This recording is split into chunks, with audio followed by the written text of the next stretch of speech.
الحمدللہ رب العالمین الصلاۃ والسلام علی رسولہ الکریم وعلی آلہ واصحابہ اجمعین اما بعد فاعوذ باللہ من الشیطان الرجیم بسم اللہ الرحمن الرحیم۔ شروع کرتی ہوں اللہ رب العالمین کے نام کے ساتھ جو بڑا مہربان اور رحم فرمانے والا ہے۔ محترم معزز سامعین کرام، ابھی آپ نے اناؤنسر کی زبانی جو تقریر کا عنوان سماعت فرمایا وہ ہے ندامت کے آنسو اور رمضان۔ سامعین کرام، رمضان کا مہینہ 3 اشروں پر مشتمل میرے اور آپ پر سایہ فگن ہونے والا ہے۔ ایک ہے رحمت، دوسرا ہے مغفرت، تیسرا ہے نجات۔ ان تینوں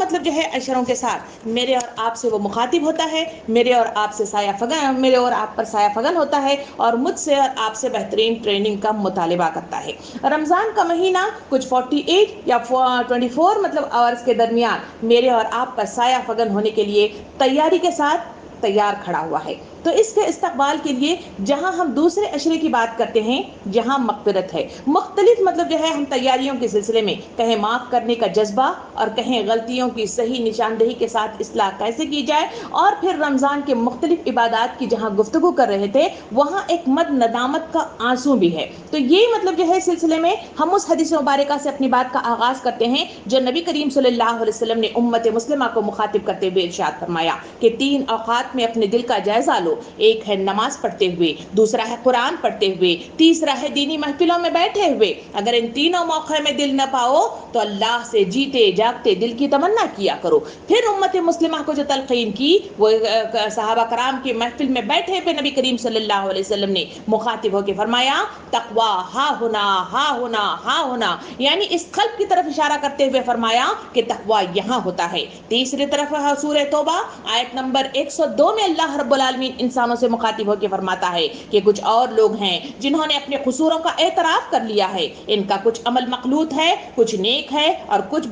بد۔ بعید نہیں کہ اللہ ان پر بھی مہربان ہو جائے کیونکہ وہ درگزر کرنے والا اور رحم فرمانے والا ہوتا ہے۔ یہ ہے وہ کیفیت جو ندامت کی ہوتی ہے، جو احساس کی ہوتی ہے، جو اپنے قصوروں پر نظر ثانی کی ہوتی ہے، غور و فکر کی ہوتی ہے، صحیح زندگی کو آراستہ کرنے کی فکر ہوتی ہے اور سیدھے راستے پر گامزن ہونے کا وہ سلیقہ ہے جو ان احادیث کے ذریعے سے مجھے اور آپ کو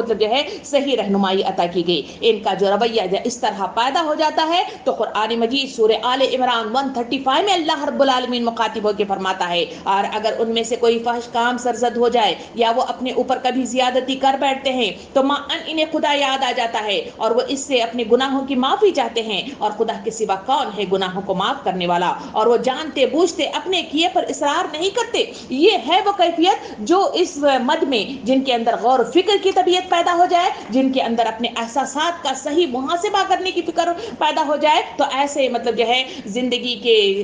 تجربات اور زندگی کے معجزات اور زندگی کی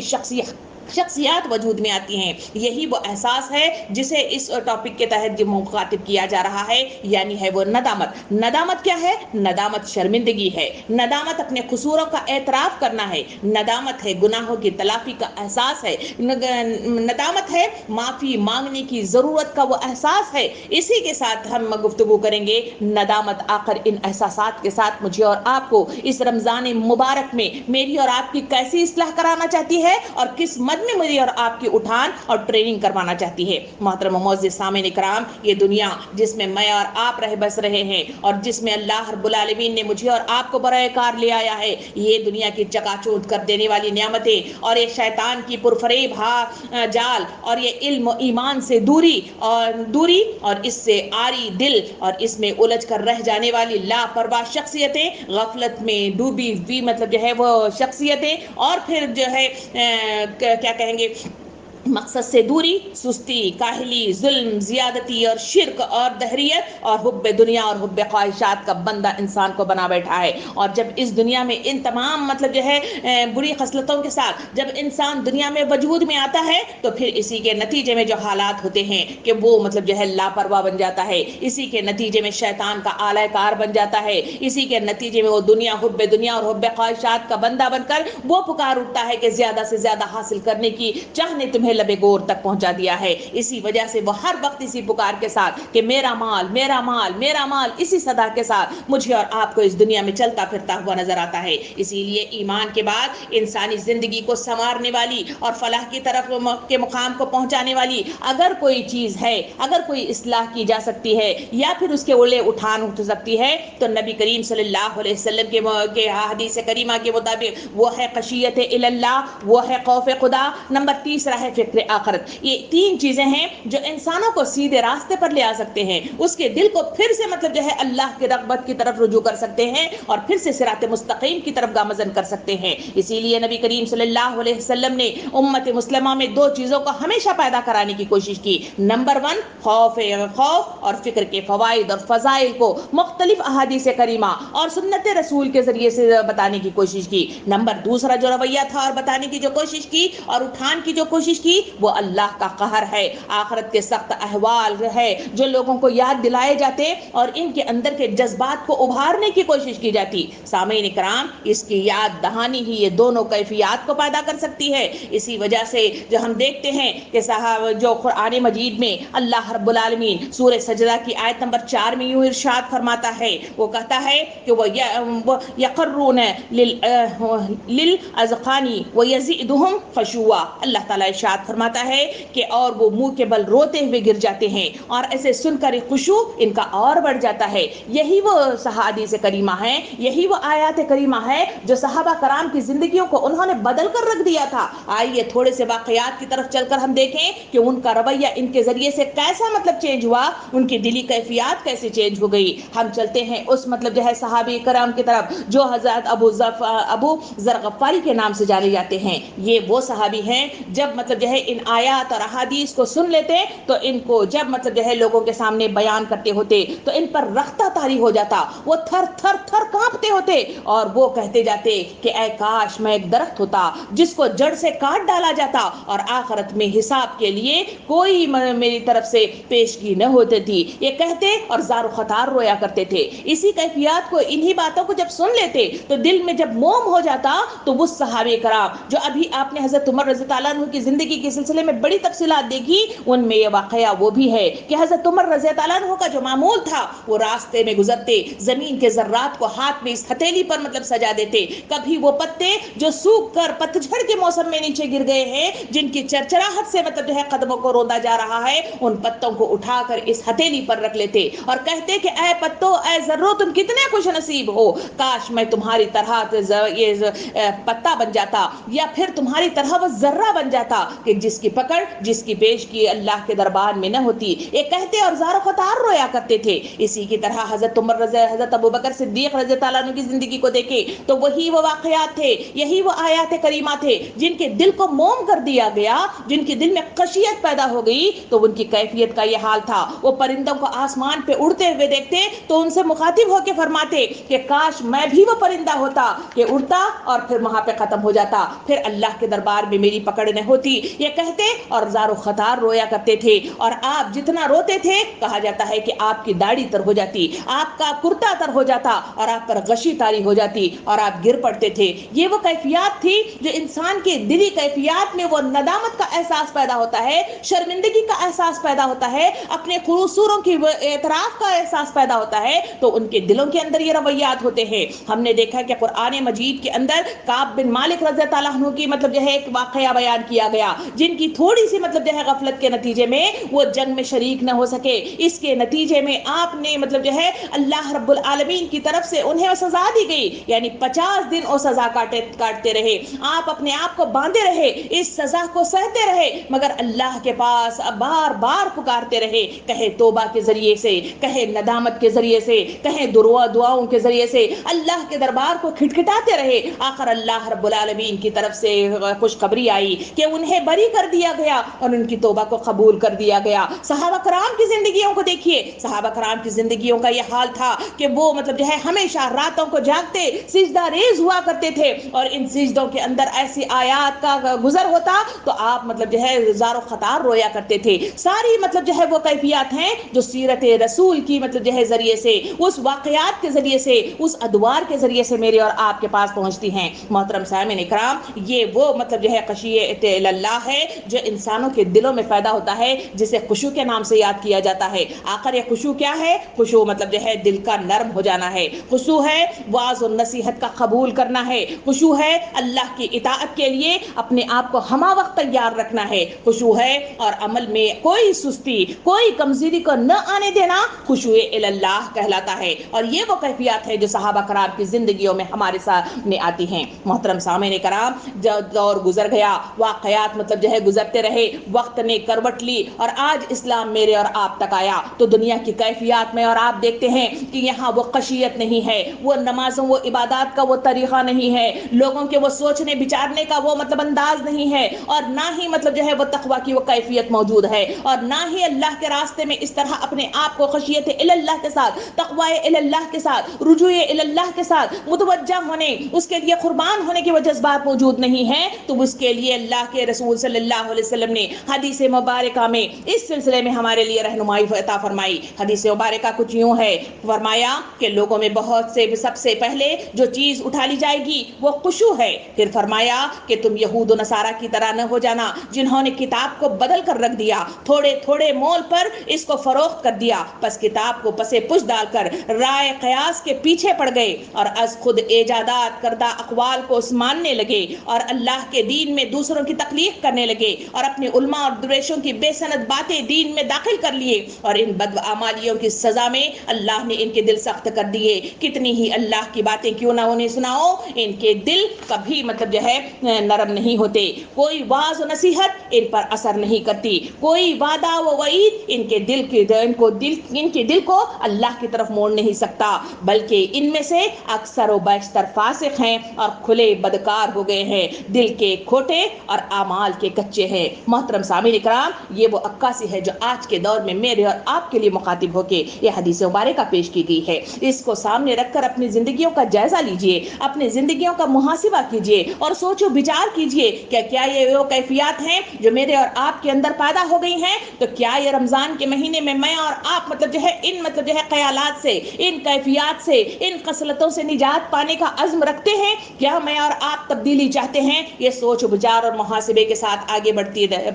بڑھیں، جس میں اللہ رب العالمین اور اللہ کے رسول صلی اللہ علیہ وسلم ایسی کیفیات اور سختی کو توڑنے اور اسے باہر نکلنے کی راہ مجھے اور آپ کو ضرور بتائی ہے۔ ایسا نہیں ہے کہ یہ راہ کوئی گنجلک ہے، اس سے باہر نہیں نکلا جا سکتا، بلکہ یہ ایسی راہیں ہیں جس سے نکلنے کے راستے اللہ اور اللہ کا رسول میرے اور آپ کے سامنے رکھتا ہے۔ آئیے حدیث کریمہ کی طرف رجوع کریں، جہاں نبی کریم صلی اللہ علیہ وسلم نے میری اور آپ کی رہنمائی اس طرح فرمائی کہ میں تمہیں بتاتا ہوں، اگر تم لوگ لذتوں کو توڑ دینے والی موت کو زیادہ یاد کرو تو وہ تمہیں اس غفلت میں مبتلا نہ ہونے دے، لہٰذا موت کو کثرت سے یاد کیا کرو۔ یہ ہے وہ کیفیت جو میرے اور آپ کے اندر پیدا ہونی چاہیے۔ نبی کریم صلی اللہ علیہ وسلم کا جو معمول تھا، آپ صلی اللہ علیہ وسلم ہر دن صبح سورج کو مخاطب کرتے کہ آج میں تجھے آخری بار دیکھ رہا ہوں، پتہ نہیں دوبارہ میں تجھے دیکھ بھی پاؤں گا یا نہیں دیکھ پاؤں گا۔ یہی انداز چاند کے ساتھ ہوتا، یہی انداز ہر نماز کا ہوتا، یہی انداز ہر رات کا ہوتا اور یہی انداز ہر دن کا ہوتا۔ یہ وہ کیفیات ہیں جو انسان کو صحیح معنوں میں اپنی اصلاح کی طرف، اپنے اعمال کی نشاندہی کی طرف، اپنے نامہ اعمال پر نظر ثانی کی طرف انسانوں کو کیفیت کو پیدا کراتی ہیں۔ محترم سامعین کرام، نبی کریم صلی اللہ علیہ وسلم نے حدیث مبارکہ میں ارشاد فرمایا کہ آپ کا معمول تھا کہ جب بھی رات کا 2/3 حصہ گزر جاتا تو آپ صلی اللہ علیہ وسلم اٹھتے اور لوگوں کو مخاطب ہو کے فرماتے کہ لوگوں، اللہ کو یاد کیا کرو، اللہ کو یاد کیا کرو، قریب آ گیا ہے ہلا دینے والا وقت، یعنی قیامت کا بھونچال، یعنی نفخہ اولا، اور اس کے پیچھے آ رہا ہے نفخہ ثانیہ، موت۔ ان سب احوال کو ساتھ لیے ہوئے سر پر آ پہنچی ہے، جو اس کے ساتھ آنے میں موت اپنے متعلقات اور مضرات کے ساتھ سر پر آ چکی ہے۔ یہ وہ احساسات ہے جو رمضان سے پہلے نبی کریم صلی اللہ علیہ وسلم لوگوں کو ابھارا کرتے تھے، انہیں جگایا کرتے تھے، احساسوں کو چھیڑ دیا کرتے تھے اور ان کے درمیان ارتعاش پیدا کر دیا کرتے تھے، انسانوں کو سوچنے کی طرف گامزن کر دیا کرتے تھے۔ یہی وہ تیاریاں ہیں جو وقت کے رسول رمضان سے پہلے خود کی کیا کرتے اور اپنے اطراف میں رہنے والی انسانیت کی کیا کرتے تھے۔ وہی مصداق میں آج میں اور آپ یہاں پہ بیٹھے ہوئے ہیں اور آج ہم گفتگو کر رہے ہیں، وہ ہے ندامت کے آنسو۔ کیا میرے اور آپ کے وہ ندامت کے آنسو آج بھی زندہ ہیں؟ کیا وہ احساسات آج بھی ابھر رہے ہیں؟ کیا وہ انقلاب پیدا کر دینے والی کیفیت آج بھی موجود ہے؟ سوچئے اور محاسبہ کرتے ہوئے آگے بڑھیے۔ محترم سامعین کرام، رمضان کا مہینہ میرے اور آپ پر سایہ فگن ہونے کے لیے اپنی شان، اپنی مان، اپنی برکات، اپنے ثمرات، اپنے نیکیوں کی بہتات اور خشیت اللہ لیے ہوئے میرے اور آپ پر سایہ فگن ہونے کے لیے ایک دم تیار کھڑا ہوا ہے، اور کچھ ہی گھنٹوں کے بعد میں اور آپ اس سے فیض یاب ہونے والے ہیں۔ یہ اس رمضان سے فائدہ وہی لوگ اٹھاتے ہیں جو نبی کریم صلی اللہ علیہ وسلم نے ارشاد فرمایا کہ جو شخص ڈرتا ہے وہ شرورات سے چل دیتا ہے، اور جو شرورات میں چل دیتا ہے وہ عافیت کے ساتھ منزل پر پہنچ جاتا ہے۔ یاد رکھو، اللہ کا سودا سستا نہیں ہے، بہت مہنگا ہے اور بہت قیمتی ہے۔ یاد رکھو کہ اللہ کا سودا جنت ہے۔ یہ جنت خیالوں سے مل نہیں سکتی، یہ جنت مجھے اور آپ کو صرف کہہ دینے سے نہیں ملتی کہ ہم ایمان لے آئے۔ یہ جنت اس وقت نہیں ملتی کہ جب ہم خیالی پلاؤ کے تحت صرف دعاؤں کے ذریعے سے یہاں تک پہنچے۔ جنت تقاضا کرتی ہے اعمال کے لیے، جنت تقاضا کرتی ہے محنت کے لیے، جنت تقاضا کرتی ہے کوششوں کے لیے، جنت تقاضا کرتی ہے آگے بڑھ کر اس دامن کو تھامنے کے لیے۔ محترم سامعین کرام، میری اور آپ کی عقل مندی مجھے اور آپ کو پکار کر کہہ رہی ہے، رمضان مجھ پر اور آپ پر سایہ فگن ہونے کے لیے تیار ہے۔ اس کے لیے اپنے دلوں کو نرم کرنے کی ضرورت ہے، اس کے لیے اس میں آگاہی ڈالنے کی ضرورت ہے، اس میں شعور کو پیدا کرنے کی ضرورت ہے، تبھی کہیں جا کر اس رمضان کو ہم فائدہ مند بنا سکیں گے، ورنہ میرے اور آپ کے لیے وہ فائدہ مند نہیں ہوگا۔ اسی وجہ سے تو نبی کریم صلی اللہ علیہ وسلم نے ارشاد فرمایا، ہوشیار اور دانش مند وہ ہے جو موت کو زیادہ یاد کرتا ہے اور موت کے لیے زیادہ سے زیادہ تیاری کرتا ہے۔ جو لوگ ایسے ہیں وہی دانش مند ہیں، وہی ہوشیار ہیں، اور جنہوں نے دنیا کی عزت بھی حاصل کی اور آخرت کا اعزاز بھی حاصل کیا۔ یہ ہے وہ کردار، یہ ہے وہ شخصیات، یہ ہے وہ اٹھان، یہ ہے وہ شخصیت سازی جو دنیا میں وجود میں آتی ہے۔ تو پھر کہیں جا کر رمضان جتنے گزارتے ہیں اس طرح اونچے مقامات پر، اعلیٰ مقامات پر، اونچے درجات پر فائز ہوتے ہوئے چلے جاتے ہیں، اور ان کی زندگیاں بدلاؤ کا ذریعہ بنتی ہوئی نظر آتی ہیں۔ اسی وجہ سے سورہ حدید آیت نمبر 16 اور 17 میں اللہ رب العالمین ان لوگوں کو مخاطب ہو کے فرماتا ہے، کیا ایمان لانے والوں کے لیے ابھی وہ وقت نہیں آیا؟ کیا ایمان لانے والوں کے لیے ابھی وہ وقت نہیں آیا کہ ان کے دل اللہ کے ذکر سے پگھلیں اور ان کے نازل کردہ حق کے آگے جھک جائیں، اور وہ ان لوگوں کی طرح نہ ہو جائیں کہ پہلے جنہیں کتاب دی گئی تھی پھر ایک لمبی مدت گزر جانے کے بعد ان کے دل سخت ہو گئے اور آج ان میں سے اکثر فاسق ہیں۔ اللہ تعالیٰ ارشاد فرماتا ہے، خوب جان لو کہ اللہ زمین کو اس کی موت کے بعد زندگی بخشتا ہے۔ ہم نے نشانیاں تم کو صاف صاف دکھا دی ہیں، شاید کہ تم عقل سے کام لو۔ محترم سامعین کرام، یہ وہ انداز ہے جو اللہ رب العالمین میرے اور آپ کے لیے راہوں کو کھولتا ہے۔ کہتا ہے کہ ہر دن کے بعد، ہر رات کے بعد دن ضرور آتا ہے، اور ہر روشنی کے بعد اندھیرا ضرور آتا ہے۔ اس کے لیے شرط اول ہے دل کی لگن کی، اس کے لیے شعوری احساسات کی، فکر مند جذبات کی، اور آگے بڑھنے والی اس نیا کی طرف بہ جانے والی طبیعت کی، جسے اللہ رب العالمین جنت النعیم کی طرف اللہم حاسبنی حسابا یسیرا کے مصداق میں میری اور آپ کی طرف پکار لگاتا ہے۔ جو لوگ اس درمیان میں جانا چاہتے ہیں اور جنت النعیم میں حصول چاہتے ہیں، تو ان کے لیے کوششیں اسی مصداق میں ہونی چاہیے کہ وہ آگے اٹھے اور اللہ کے آگے جھک جانے والا احساس، اس کی اتباع والا احساس، اور اپنے دل کو صحیح معنوں میں صحیح تقوی کے ساتھ اصلاح کا جذبہ میرے اور آپ کے اندر پیدا کرانا آج کے وقت کا سخت تقاضا ہے۔ نبی کریم صلی اللہ علیہ وسلم نے حدیث مبارکہ میں وضاحت ارشاد فرمائی، کہا کہ ہوشیار اور توانا ہے جو اپنے نفس کو قابو میں رکھے اور موت کے بعد کے لیے یعنی آخرت کی نجات و کامیابی کے لیے عمل کرے، اور نادان و ناتواں ہے وہ جو اپنے آپ کو اپنے خواہشات نفس کے تابع کر دے، یعنی یہی وہ ناکامی ہے جو انسانوں کو تباہ و برباد کر کے رکھ دیتی ہے۔ اسی وجہ سے تو اللہ رب العالمین ہمیں اس کے احکام خداوندی کے لیے نفس کے تقاضوں پر چلتا ہے اور امید باندھتا ہے۔ یہ صرف اسے کامیابی کے دہانے پر نہیں پہنچاتی بلکہ اس کے لیے اعمال کی ضرورت ہے، دلوں کے تزکیے کی ضرورت ہے۔ تیاری صرف فرجوں میں کھانا بھرنے کے لیے نہیں ہے، تیاری صرف کپڑے سلوانا نہیں ہے، تیاری صرف اپنے آپ کے گھروں کو تیار کرنا نہیں ہے، تیاری اپنے دلوں کے اس گھر کو صحیح رخ کے ساتھ سجانا، اس میں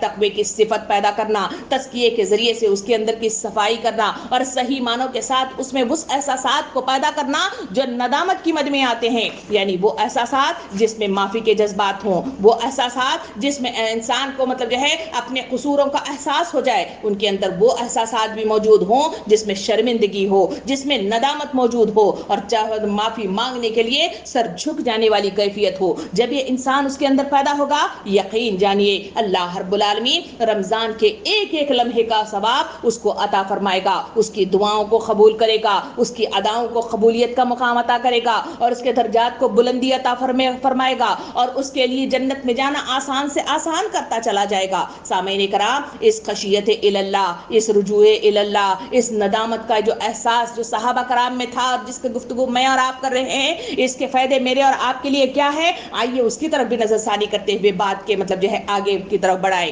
اللہ کے رسول صلی اللہ علیہ وسلم نے حدیث مبارکہ میں ان کی فائدوں کی طرف اشارہ کرتے ہوئے فرمایا کہ اللہ تعالیٰ قیامت کے دن ان فرشتوں کو جو دوزخ پر مقرر ہوں گے حکم دے گا کہ جس شخص نے کبھی مجھے یاد کیا یا اس موقع پر جو بندہ مجھ سے ڈرا، اس کو دوزخ سے نکال دیا جائے۔ وہ دوزخ جس میں نبی کریم صلی اللہ علیہ وسلم نے ارشاد فرمایا، وہ دوزخ جہاں انسان نہ زندہ رہ سکتا ہے نہ انسان وہاں مر سکتا ہے، ایسی کیفیات جہاں رہنے والی ہے، جہاں آگ ہے، جہاں زہریلے مطلب جو ہے سانپ بچھو ہیں، جہاں مطلب جو ہے مختلف قسم کا کھاجا ایسا جو مطلب جو ہے روح کو کانپ کر رکھ دے، ایسی کیفیات میں اگر کسی شخص کو اس دوزخ سے نجات مل سکتی ہے تو وہ خشیت اللہ ہے، وہ ندامت والا وہ احساس ہے، توبہ کی وہ کیفیت ہے، اپنے قصوروں کا مطلب جو ہے وہ احساس ہے اور اللہ کے سامنے جھک جانے والی وہ کیفیت ہے جس میں پہلا فائدہ بتایا گیا کہ دوزخ سے اسے نکال دیا جائے گا۔ دوسرے فائدے کی طرف اشارہ کرتے ہوئے نبی کریم صلی اللہ علیہ وسلم نے اپنے حدیث مبارکہ میں کچھ یوں ارشاد فرمایا کہ اللہ کے خوف اور حیت سے جو بندہ مومن کی نگاہ سے کچھ آنسو نکلے اور اگر وہ آنسو کی مقدار میں مطلب جو ہے اتنے کم ہوں، مثال دی گئی کہ مکھی کے سر کے برابر ہی ہو اور وہ آنسو بہ کر اس کے چہرے پر مطلب جو ہے بہ جاتا ہے تو اللہ رب العالمین اس چہرے کو آتش دوزخ کے لیے حرام کر دیتا ہے۔ کتنی بڑی بات ہے، کتنا وہ انداز ہے۔ اسی کے لیے تو نبی کریم صلی اللہ علیہ وسلم نے جن کے دل سخت ہو گئے تھے صحابہ کرام کو مخاطب ہو کے فرمایا کہ جہاں عذابات الہی کا تذکرہ کیا جائے اور جہاں اللہ رب العالمین کی خشیت اللہ کا تذکرہ کیا جائے تو اپنے چہروں کو جہاں تم رو سکتے ہو تو رو، اگر تمہیں رونا نہیں آتا تو اپنی شکلوں کو مطلب جو ہے رونی بنا لو، اس کے ذریعے سے تمہارے دل نرم ہو جایا کرتے ہیں اور ایک دن ضرور اس میں سے آنسو بہ نکلتا ہے۔ محترم سامعین کرام، یہی وہ آنسو ہیں جو انسانوں کو قصوروں کے نتیجے میں مطلب جو ہے آنکھوں سے بہ نکلتے ہیں، اپنے احساسات ندامت کے تحت مطلب جو ہے آنسوں سے نکل پڑتے ہیں اور یہی وہ احساسات ہیں جس کی بدولت اللہ رب العالمین کو اتنا پسند ہے کہ اللہ رب العالمین قیامت کے میدان میں ان کے لیے جہنم کو اس چہرے کو حرام ٹھہرائے گا۔ کیا میں اور آپ نہیں چاہتے؟ کیا اس کے لیے دعائیں میں اور آپ نہیں کرتے؟ اس کے لیے کوششوں کی ضرورت ہے۔ تیسری طرف ان فائدوں کی طرف ہم نظر ثانی کریں تو نبی کریم صلی اللہ علیہ وسلم نے حدیث مبارکہ میں یوں ارشاد فرمایا،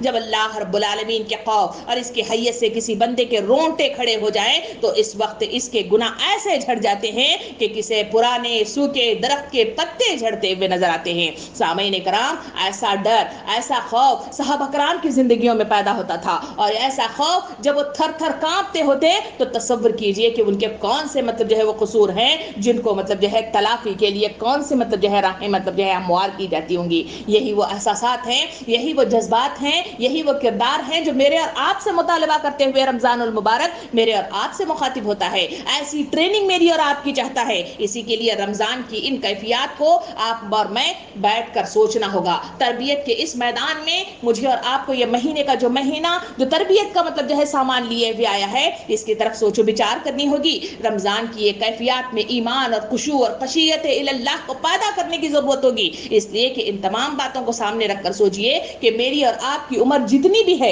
ان عمروں کے اعتبار سے تصور کیجئے کہ کتنے رمضان میرے اور آپ کے گزر گئے۔ رمضان کا گزارنا آدمی کی ٹریننگ یافتہ ہونا ہے، رمضان کا گزارنا اس کے درجات کی بلندی ہے، رمضان کا گزارنا انسان مطلب جو ہے اونچائی کی طرف علم اور ایمان میں بڑھوتری کا مطلب جو ہے وہ کردار ہے جو رمضان کے ذریعے سے پورا ہوتا ہے۔ اس لیے کہ جو بچہ KG پڑھتا ہے لازمی رکھیں کہ وہ 10-15 سال کے بعد وہ کہیں ڈاکٹر بنا ہوا ہوا، کہیں انجینئر بنا ہوا، کہیں پولیٹیشینز بنا ہوا، کہیں ٹیچر بنا ہوا، کہیں مختلف مدوں میں مطلب جو ہے اپنی اونچائی، اپنا مرتبہ، مقام مطلب جو ہے سوسائٹی میں پیدا کرتا ہوا مجھے اور آپ کو نظر آتا ہے. کیا یہ رمضان کا مہینہ وہی ٹریننگ کا مہینہ نہیں ہے جس میں مجھے اور آپ کو اسی مقدار میں مطلب جو ہے ہماری اونچائی ہونی چاہیے تھی اور ہماری اسی طرح مطلب جو ہے اٹھان ہونی چاہیے تھی؟ اپنے دل کا محاسبہ کر کے دیکھیں. اتنے رمضانوں کے بعد کیا میری اور آپ کی عبادات میں فرق آیا؟ کیا میرے اور آپ کے صفات عالیہ میں کوئی انکریز ہوا؟ کیا میرے اور آپ کے اندر بری عادات کو چھوڑنے میں کوئی مطلب حصہ اس میں ڈالا گیا؟ کیا میرے اور آپ کی دلی کیفیات میں وہ تقوی کی صفت مطلب جو ہے اونچائی درجے پر پہنچی، یا صرف عمر مطلب جو ہے بڑھتی چلی گئی؟ ہم بڑے تو ہو گئے مگر پہلے مطلب جو ہے جیسے بچے تھے اسی بچے کے مزاج میں آج اس دنیا میں زندگی بسر کرتے ہوئے میں اور آپ نظر آتے ہیں. اگر ایسا ہے تو یاد رکھیے کہ یہ مطلب جو ہے سال جو میں اور آپ گزارتے ہیں یہ میرے اور آپ کے لیے تربیت اور تبدیلی کا باعث نہیں بنا ہے. اور کیا یہ رمضان مطلب جو ہے میرے اور آپ کے لیے عروج کا اور تبدیلی اور علم اور عمل میں مطلب جو ہے تبدیلی کا باعث نہیں ہے؟ تو یقین جانیے کہ میری اور آپ کی سب سے بڑی ناکامی یہی ہے. اسی وجہ سے تو نبی کریم صلی اللہ علیہ وسلم نے ارشاد فرمایا کہ بہت سارے کہ رمضان کا مہینہ سب سے بدترین ہے وہ شخص جو رمضان کا مہینہ پائے اور اس سے فائدہ نہ اٹھائے. ایسے شخص پر نبی کریم صلی اللہ علیہ وسلم نے لعنت و ملامت کی ہے. محترم سامعین کرام، اسی مصداق میں حدیث مبارکہ مجھے اور آپ کو مخاطب کرتی ہے. کیا میرا اور آپ کا احساسات ایسے ہیں جو اس حدیث میں مطلب جو ہے مخاطب کر کے نبی کریم صلی اللہ علیہ وسلم نے ارشاد فرمایا کہ بہت سارے روزے دار ایسے ہیں جنہیں سوائے بھوک پیاس کے کچھ حاصل نہیں ہوتا، اور بہت سارے رت جگے ایسے ہیں جنہیں سوائے رت جگے یعنی رات جاگنے کے کچھ حاصل نہیں ہوتا. کیا ایسے مصداق میں میرا اور آپ کا رمضان اب تک گزرا ہے؟ کیا اس رمضان کی بھی یہی کیفیات کے ساتھ مطلب جو ہے ہم داخل ہو رہے ہیں؟ تو یقین جانیے کہ میرا اور آپ کا حاصل نہ اعمال میں بڑھوتری کا ہوگا اور نہ ہی مطلب جو ہے اللہ کے دربار میں اونچائی کا مقام ہوگا. اس کے لیے اس ندامت کی ضرورت ہے، اس مطلب آنسو کی ضرورت ہے، اس احساس کی ضرورت ہے، اس مطلب جو ہے غور و فکر کی ضرورت ہے، اپنے جانچنے کی ضرورت ہے، اپنے محاسبے کی ضرورت ہے. پلٹ کر اپنی زندگی میں غور و فکر کر کے اس کی اصلاح کی ضرورت ہے. اسی میں کامیابی چھپی ہوئی ہے، اسی میں مطلب جو ہے سب کچھ مطلب جو ہے وہ ساری چیزیں چھپی ہیں جو مجھے اور آپ کو پکار کر کہہ رہی ہیں. سامعین کرام، وقت آ گیا ہے. رمضان کا مہینہ میرے اور آپ پر سایہ فگن ہونے کے لیے تیار کھڑا ہے. تو خدا را اپنے آپ کو تبدیل کرنے کا ذریعہ بنیے اور اپنے آپ میں مطلب جو ہے وہ سوچ و بچار میں تبدیلی پیدا کیجیے، اپنے ایمانوں میں قوت پیدا کیجیے، استقامت پیدا کیجیے اور اپنے بدلاؤ کے لیے اپنی باقاعدہ طور پر پلاننگ تیار کیجیے کہ آپ کیا چاہتے ہیں اور کس مقام پر چاہتے ہیں، کس مصداق میں اپنے اٹھان چاہتے ہیں. نمازوں میں، اس کی خشیت میں، اس کے رکوع و سجود میں، اور پھر مطلب جو ہے اپنی عبادات میں، اور اپنے مطلب جو ہے اس شخصیت سازی میں، اور پھر مطلب جو ہے جو بلغ انی ولو آیا کے مصداق میں میرا اور آپ کا جو کام ہے اس کے مصداق میں اور آپ کیا کرنا چاہتے ہیں. رمضان کا مہینہ مواسات کا مہینہ ہے، رمضان کا مہینہ شہر صبر ہے، رمضان کا مہینہ شہر مبارک ہے، رمضان کا مہینہ شہر عظیم ہے، اور رمضان کا مہینہ شہر مبارکہ ہے. یہ رمضان ہی کا مہینہ ہے جو مجھے اور آپ کو بہترین ٹریننگ دلوانا چاہتا ہے. اب تک ہم نے مختلف مدوں کے ساتھ آپ کے سامنے بہت ساری باتیں ہم نے رکھی، اور ان تمام باتوں کے ساتھ ہم نے مطلب جو ہے رجوع اللہ کرنے کی کوشش کی. کیا میرا اور آپ کا انداز یہی ہے؟ کیا اس کی طرف ہم اٹھنے کے لیے تیار کھڑے ہیں؟ کیا اس